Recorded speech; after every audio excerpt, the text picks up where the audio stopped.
आऊज़ बिल्लाहि मिनश शैतानिर रजीम बिस्मिल्लाहिर्रहमानिर्रहीम। अल्लाह के नाम से शुरू करता हूँ जो बड़ा मेहरबान और नहायत रहम करने वाला है। हमारे सब्जेक्ट का नाम एजुकेशन टेक्नोलॉजी और इस वक्त हम यूनिट नंबर 5 को पढ़ने जा रहे हैं और ये है इंस्ट्रक्शनल मीडिया। और ये प्रेजेंटेड बाय मैं मोहम्मद सफ़रा खान आपसे मुखातिब हूँ। और ये हमारा बीएड का कोर्स है जिसका कोर्स कोड नंबर 8619 है और हमारी यूनिवर्सिटी का नाम अल्लामा इकबाल ओपन यूनिवर्सिटी है। तो आइए स्टूडेंट शुरू करते हैं। सबसे पहले इंट्रोडक्शन देखते हैं इस चैप्टर का। ये क्या है? Instructional aids are used by all good teachers. They are also called audio video edits.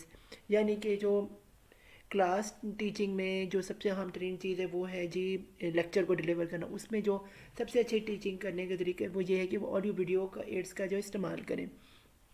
आगे क्या students there these aids help provide experience similar to direct purposeful experience which are not always received by the students। यानी कि ये एक purposeful जो है lecture जो है इससे डिलीवर होता है जिसका जो है जिससे स्टूडेंट्स जो है वो उनके जो है उनको भी इसमें उनकी सलाहियत भी जो है टीचिंग की बढ़ती आगे क्या है।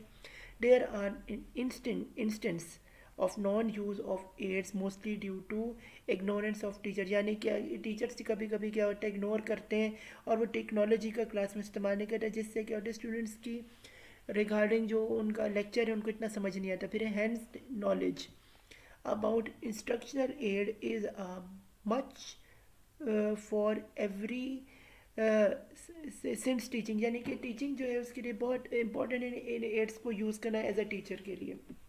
आगे स्टूडेंट्स ऑब्जेक्टिव पढ़ते हैं इस चैप्टर के। वो क्या है हमारे पास? वो काफ़ी सारे हैं।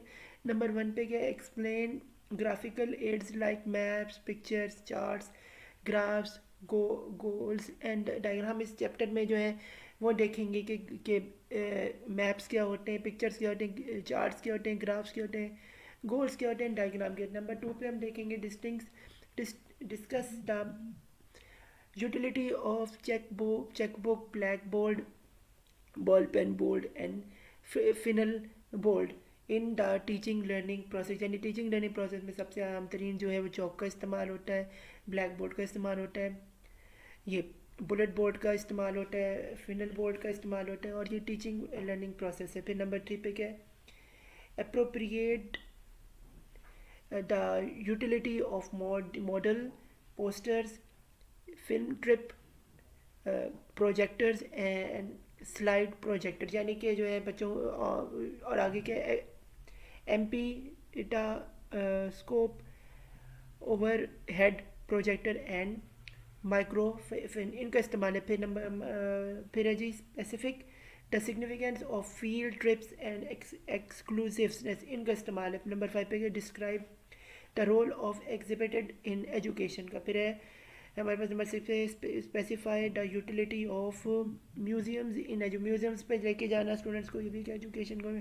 इस नंबर 7 पे discuss the role of educational radio and TV. Radio TV में कब इस्तेमाल होता है एजुकेशन को पढ़ाने में, फ़रोग देने में। आगे क्या 8 पे identify the role of the trip recorder and record plays in education. फिर हमारे पास स्टूडेंट है number 9 state the potential advantage of V C R का पोटेंशियल एडवांटेज। पुरानी चीज़ थी, अब ये इस्तेमाल नहीं होती स्टूडेंट मॉडर्न में, लेकिन पुराने ज़माने में वी स्टूडेंट्स को दिखाए जाते थे टीचिंग की मेथड। नंबर 10 पे के evaluate the advantages of video disc का इस्तेमाल। नंबर 11 पे के discuss the role of language laboratory in teaching and learning process. Teaching and learning के प्रोसेस में लेबॉर्ट्री का इस्तेमाल। आगे स्टूडेंट्स बाकायदा आगाज़ करते हैं इस चैप्टर का। वो ये है जी ग्राफ एड्स। ये क्या होते हैं? इसमें क्या होते हैं? चार्ट्स होते हैं। ए पे चार्ट जिसके ज़रिए बच्चों का जो आपका लेक्चर होता है ये मजबूत होता है और बच्चों को समझ आती है। मैप्स नक्शे, यानी नक्शों के ज़रिए आपको पता है जोग्राफिकली कहाँ पे कोई कौन सा मुल्क, कौन सी कंट्री कहाँ पे वाक़ई है, कौन सी जगह पे गोल्ड माइंस है या रिवर है, ये बहुत सारी चीज़ें इसमें आती हैं।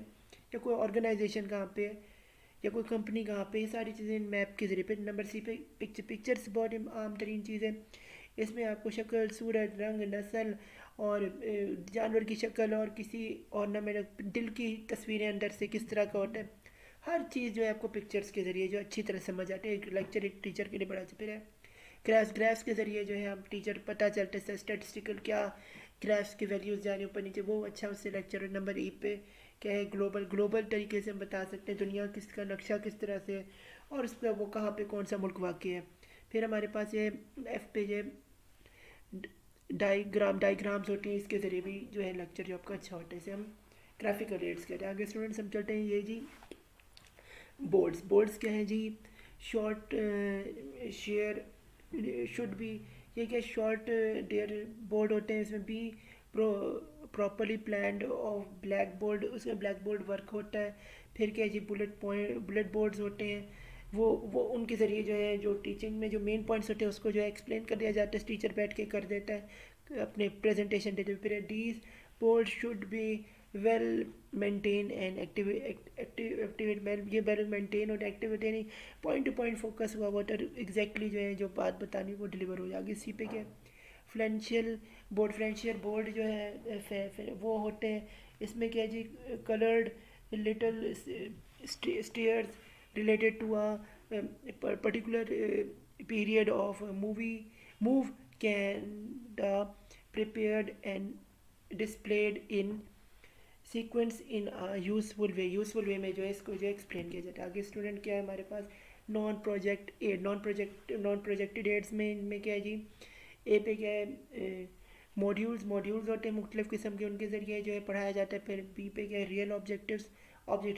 को हासिल करने के लिए ये उनको दिखाया जाता है। फिर सी पे क्या है, पोस्टर कार्ड क्लास में हर सब्जेक्ट के लगाए जाते हैं, जिससे जो है अच्छी तरह स्टूडेंट्स को जो आशनाई हो कि वो क्या उनके सब्जेक्ट में है इम्पॉर्टेंट, और उससे बड़ी अच्छी जो है इस बच्चों की एक प्रैक्टिस भी होती है डायग्राम बनाने की, और कलर्स को भी अच्छा करने के लिए उनकी स्लाइड बढ़ती है। आगे डी पे क्या है, फिल्में जो होती हैं इसकी स्ट्रिप्स जो हैं उसके बड़ी अच्छे तरीके से उनकी टीचिंग जो लेक्चर है उन्हें समझ आता है। आगे स्टूडेंट्स के हमारे पास ये है स्टिल प्रोजेक्टेड एड्स, ये क्या है जी, एक है प्रोजेक्टर क्लास में लगा होता है। टीचर जो आईटी का इस्तेमाल करते हुए यानी टेक्नोलॉजी का इस्तेमाल करते, इंटरनेट का इस्तेमाल करें, प्रोजेक्टर के ज़रिए पावर पॉइंट्स या इंटरनेट के ज़रिए अपने जो लेक्चर से डिलीवर करता है, और से स्टूडेंट्स की जो है सलाहियत जो है टेक्नोलॉजी के ज़रिए जो उनके लेक्चर्स हैं अच्छे समझ आते हैं। आगे बी पे कि स्लाइड्स यानी जैसे मैंने आपको बताया पावर पॉइंट से, जैसे मैं आपको पावर पॉइंट्स पे पढ़ा रहा हूँ, इसी तरह टीचर क्लास में भी आपको पावर पॉइंट्स पे पढ़ाते हैं और स्लाइड्स के ज़रिए प्रोजेक्टर के ज़रिए अपनी जो है वो डिलीवर करते हैं लेक्चर को। आगे क्या इसी पे एपी डे एपी एपीडियास्कोप, ये फिर वो एपीडियास्कोप होता है, ये वो इसका स्कोप बहुत ज़्यादा होता है। डी पे क्या है, ओवरहेड प्रोजेक्टर एंड ट्रांसपेरेंसीज, इसमें क्या है, ओवरहेडेड प्रोजेक्टर्स होते हैं, सर के ऊपर अपने प्रोजेक्टर्स अपने लेकर क्लास में लगे होते हैं, और ट्रांसपेरेंसी इसमें क्लियरली बात समझ आ जाती है। ई पे क्या, माइक्रो फिशी, ये भी इसके ज़रिए भी वीडियो यानी कि इर्द गिर्द आपको जो वॉइस होती है वो भी दी जाती है, जिसके ज़रिए जो लेक्चर होता है उसकी जो वॉइस है वो भी क्लासेस सब बच्चों को स्पीकर्स के ज़रिए समझ आ जाती है। आगे स्टूडेंट्स हमारे पास है field trips and excursions, free tips और एक्सर्शंस, ये क्या है जी, to gain the first hand information and contact, यानी जब हम बच्चों को ट्रिप पे लेके जाते हैं एज अ क्लास टीचर, तो इससे क्या होता है फर्स्ट हैंड यानी कि बिल्कुल वो अपनी आंखों से देखते हैं कि एग्जैक्टली जैसे वो म्यूज़ियम में जाते हैं और देखते हैं एग्जैक्टली क्या जो हमने किताबों में पढ़ा था वो असल में भी वैसा ही है कि नहीं है, वैसा जो उनका लेक्चर है वो डबल तरीके से उन्हें और तरह से समझ आता है, ये इसका फ़ायदा है। नंबर सेकंड पे क्या है, क्योंकि फिजिकली उस चीज़ को देखते हैं आंखों से। फिर नंबर टू पे क्या है, to collect material needs for the course, students of botany biologically undertaken, यानी बायोलॉजिकली अंडरटेकन इन चीज़ों के लिए उन्हें समझ आता है जब वो जाते हैं कोर्स के बारे में कि भाई किसी बॉडी है किस तरह की, असल में भी वैसी बॉडी होती है, और जानवर किस तरह का है, हर चीज़ के बारे में। इसी तरह आगे जी ट्रिप टू कलेक्ट स्पेसिमेंट्स, इसके अंदर स्पेसिमेंट्स यानी उनको जो है ये क्या उसे कहते हैं, ये स्पेसिफिकली जो उनके जो एक तरह का नक्शा है उनके अंदर ये जो उसका जो आ जाता है स्ट्रक्चर बन जाता है बेसिकली उस चीज़ का, स्पेसिमेंट्स का यहाँ के मुखातिब है। फिर है to become familiar with resources of the community, resources में जो कम्युनिटी है यानी जिस सोसाइटी में हम रहते हैं उसके बारे में जो रिसोर्स उसके बारे में उन्हें रूह शनास वो हो जाते हैं। आगे क्या है, टू इंस्पायर गुड एटीट्यूड, और इंस्पायर वो होते हैं गुड एटीट्यूड से। टीचर जितना अच्छा एटीट्यूड होगा वो स्टूडेंट उतने अच्छे तरीके से उनका लेक्चर को वो समझ पाएंगे, अपने अंदर इनहेल कर पाएंगे। आगे के एग्जीब्यूट एग्जीब्यूटनेस, ये क्या है, इसमें क्या है नंबर वन पे साइकोलॉजी वैल्यू, साइकोलॉजी वैल्यू दी जाए टीचर स्टूडेंट्स की समझे कि क्या है। फिर आगे क्या एजुकेशनल वैल्यू, एजुकेशनल जो है उसको वैल्यू दी जाए, अहमियत दी जाए कि एजुकेशन बहुत अहम चीज़ है।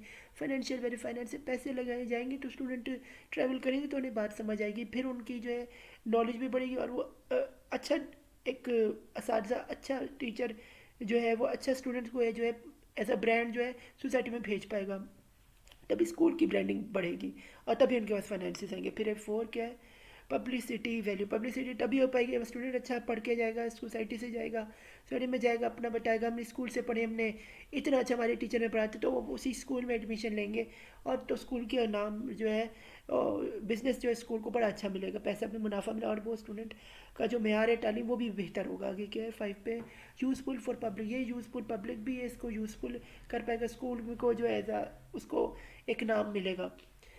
फिर है जी assessment value, assessment value, assessment भी स्कूल की बढ़ेगी और जो भी बढ़ाएगा स्कूल में स्टूडेंट्स वैसे वैसे अच्छे निकलेंगे तो उनको नौकरी भी मिलेगी और उनकी वैल्यू भी बढ़ेगी और इससे जो है बहुत ज़्यादा फ़ायदा होगा। आगे हम चलते हैं, ये है जी टाइप्स ऑफ एग्जीब्यूशन, ये क्या है टाइप्स इसकी क्या है, जनरल और पब्लिक एग्जीबिशंस, यानी जनरल में भी और पब्लिक में भी है एग्जीबिशंस का बहुत इंपॉर्टेंट रोल है। जैसे बुक्स की एग्जीबिशन लगती है तो नई नई बुक्स आती हैं, बच्चे जो है इसको देखते हैं और पढ़ते हैं, इससे भी बड़ा फ़ायदा होता है और ख़रीदारी भी होती है और बड़ा अच्छा, और जॉब्स की भी एग्जीबिशन होती है, बहुत सारी चीज़ें। फिर पी पे क्या है मोबाइल एग्जीबिशन, मोबाइल्स की मुख्तलिफ़ किस्मों की जो है मोबाइल की जो है वो ब्रांड्स आते हैं, उसमें कौन सा मोबाइल पसंद है कौन सा नहीं, और जॉब्स भी वो ऑफ़र कर रहे होते हैं। तो उसकी फिर सी में क्या स्कूल एग्जीबिशन में बुक्स का, जैसे मैंने आपको बताया बुक्स की होती हैं, और उधर मुख्तलिफ़ किस्म की जो है एग्जीबिशन इसी किस्म की होती हैं, यानी खिलौनों की और टॉयज़ की होती हैं, तो वो बच्चे जो है सस्ते में ले लेते हैं। कपड़ों की भी होती है अच्छी है, ठीक है। Audio video exhibition, audio video में क्या है नई कार्टून्स की जो है वो वीडियोस की होती हैं, डॉक्यूमेंट्री वीडियोस होती हैं, एजुकेशनल वीडियोस होती हैं या मूवीज़ होती हैं, वो आसान सस्ते में मिल जाती है, जिससे जो है आपकी जो लेक्चर होते हैं उनको अच्छी तरह बच्चे समझ सकते हैं और वो अपनी अच्छे नतीजे से आते हैं। आगे के म्यूज़ियम्स की अहमियत क्या है, बहुत ही ज़्यादा अहमियत है। आपके एज अ टीचर जो है लेक्चर्स जो हैं जो वो डिलीवर कर रहे होते हैं क्लास में, तो जब तक वो म्यूज़ियम में नहीं जाते उनको समझ नहीं आता असल में कि वो जो पढ़ा था वो क्या पढ़ा था, या सब सच था या झूठ था। इसका जो सच्चाई है इसका जो पहलू म्यूज़ियम में समझ आता है। इसके क्या नंबर 1 पहलू है एजुकेशनल और एकेडमिक वैल्यू, कुछ एजुकेशनल भी वैल्यू एकेडमिक वैल्यू। नंबर 6 में फाइनेंशियल वैल्यू भी इससे मिलती है। नंबर 3 पे कि जोग्राफिकल वैल्यू भी। 4 पे साइकोलॉजिकल बच्चों की जहनी सलाहियत बढ़ती फिर है। फिर पब्लिक सिटी मिलती है कि किस स्कूल के बच्चे हैं, वो सारे देखते हैं और देखते हैं भाई ये स्कूल लेके आ रहा है म्यूज़ियम के अंदर, तो उन्हें पता अच्छा ये स्कूल के बच्चे हैं, ये इस स्कूल का ट्रिप है, ये इस स्कूल की बस है, तो उसका भी एक ब्रांडिंग होती है। फिर नंबर 6 पे सोशल वैल्यू, सोशल बच्चे वो इंटरेक्ट आते हैं, उससे आम लोग मिलते हैं, आप किस स्कूल से हो बेटा तो वो बताते हैं, तो उससे भी स्कूल का नाम रोशन होता है। फिर कल्चर वैल्यू, कल्चर का समझ आता है म्यूज़ियम में जाके कि भाई हमारा कल्चर क्या है, उससे भी रूशनाज होता है। आगे 8 पे क्या है हिस्टोरिकल वे, उन्हें पता चलता है उनके मुल्क किस तरह का बना था, किस तरह से फॉर एग्जांपल पाकिस्तान बना था, कैसे क्या जंग हमने इंडिया से आज़ादी कैसे ली थी, ब्रिटिश गोरों को कैसे हराया था, कैसे हमने 1994 कैसे कायद अज़म का था, अल्लामा इकबाल का क्या खौफ था, कैसे कैसे आज़ादी, उसकी डॉक्यूमेंट्री भी मैं कहता हूँ स्टूडेंट्स म्यूजियम में चल रही होती है, तस्वीरें बहुत ज़्यादा इसमें। फिर नंबर 9 पे पॉलिटिकल वैल्यू भी होती है, जैसे आपको नंबर 10 पे साइंटिफिक वैल्यू उनको उनकी जहनी स्लाइड भी बढ़ती है साइंस के हिसाब से। आगे स्टूडेंट्स हमारे पास है रेडियो का क्या इस्तेमाल है, ये है जी। और ऑर्डनरी ब्रॉडकास्ट के लिए भी टीचिंग जो है इसको एजुकेशन बढ़ती। फिर एजुकेशनल के लेक्चर जो हैं जो रेडियो पे सुनाए जाते हैं, इससे भी बच्चे जो हैं वो उनका एक बहुत पुराने के ज़माने की बात है, हमारे माँ बाप बताते हैं कि हमारा रेडियो जो होता था ये एक इसमें जो था ऑल इंडिया रेडियो एक होता था, इसमें या पाकिस्तान का भी होता था लेकिन उससे पहले ऑल इंडिया रेडियो आता है, जिसमें जो है लेक्चर्स जो होते थे वो डिलीवर किए जाते थे, और एक वक्त होता था उसके ऊपर जो जितने भी पाकिस्तान इंडिया के बच्चे हैं ये लेक्चर लेते थे और उससे जो है वो तालीम से जो है वो इस्तेफ़ादा उठाते थे। ये रेडियो की अहमियत थी सब कॉन्टिनेंट में, साउथ एशिया में जितनी हमने सुना है। अब तो नहीं होता, लेकिन ये अब तो सिर्फ गानों के लिए रह गया है मुख्तसर, लेकिन जो हमने पढ़ा है, जो हमने सुने, वो आपको बताया। First of all the teacher must great inform audio radio lesson and TV the same the type of student influence the time table and list the program, यानी कि टाइम टेबल और सारी चीज़ें जो इसमें लिस्ट होते हैं, किस टाइम कौन सा प्रोग्राम लगेगा, कौन सा नहीं। फिर है ब्रॉड एडवांटेजेस ऑफ रेडियो, क्या एडवांटेजेस है, वो है radio give opportunity for listening to lectures or for famous educationists and thinkers which are otherwise not possible for any every public and, यानी वही मैंने बताया पहले, ऑल इंडिया रेडियो जैसे आता है, हमने ये सुना कि बड़े बड़े टीचर जो असातिज़ा आते थे वो एक वक्त पे रेडियो से मुखातिब होते थे और अपना लेक्चर देते थे, और जितने इंडिया पाकिस्तान के अच्छे अच्छे जो जे अब आगे नामवर जाके जो टीचर बने, वो इन्हीं को सुन के जो है, वो बड़े बड़े टीचर्स को सुन के उन्हीं की से लेक्चर लेके ही जो है वो अच्छे टीचर में शुमार हुए। आगे के नंबर सी पे लिमिटेशन ऑफ रेडियो लेसन, जैसे लेसन से सुनने का टाइम जब आप सुन सकते थे, देख सकते नहीं थे, तो एक लिमिटेशन तो थी। ये है sometimes the peoples carefully natural neutralize and benefit, यानी कि वही वाली चीज़ें देख सकते नहीं, बस सुन सकते तो उसी पे गुजारा करना पड़ता था। आगे क्या है, एजुकेशनल टेलीविज़न, टेलीविज़न का दौर है, उसमें क्या है जी, a role of television in education, क्या रोल है एजुकेशन के दौर का, वो क्या है। लिमिटेशन ऑफ टेलीविज़न, इसमें क्या है, रिकॉर्ड प्लेयर्स, रिकॉर्ड अब कर नहीं सकते, और प्लेयर्स में ही रिकॉर्ड टेप रिकॉर्डर पे रिकॉर्ड करके सुन सकते हैं जो टीवी होते हैं। फिर है वीडियो कैसेट रिकॉर्डर्स के ज़रिए हम रिकॉर्ड कर वीडियो डिशेस के ज़रिए रिकॉर्ड हम करते थे, चूँकि जो है टाइम पे अगर कोई चीज़ गुजर गई तो और क्या तरीका था, रिकॉर्डिंग करते थे बच्चे, फिर सुनते थे उस रिकॉर्डिंग को देखे। फिर लैंग्वेज लेबॉर्ट्री के अंदर भी इसका बड़ा इंपॉर्टेंट है। तो फिर अमान ये हमारा चैप्टर नंबर 5 स्टूडेंट्स अख्ताम पजीर होता है, और ये हमारा बीएड का कोर्स नंबर 8619 था। तो गुड लक योर फाइनल्स, और मेरे चैनल मोहम्मद सफला खान को सब्सक्राइब करें और मुझे इसी तरह सपोर्ट दें ताकि मैं आपके लिए और भी एजुकेशनल वीडियोज़ बना सकूँ। अल्लाह हाफिज़, good luck to your final exams, Allah हम सबका हामी नासिर हो।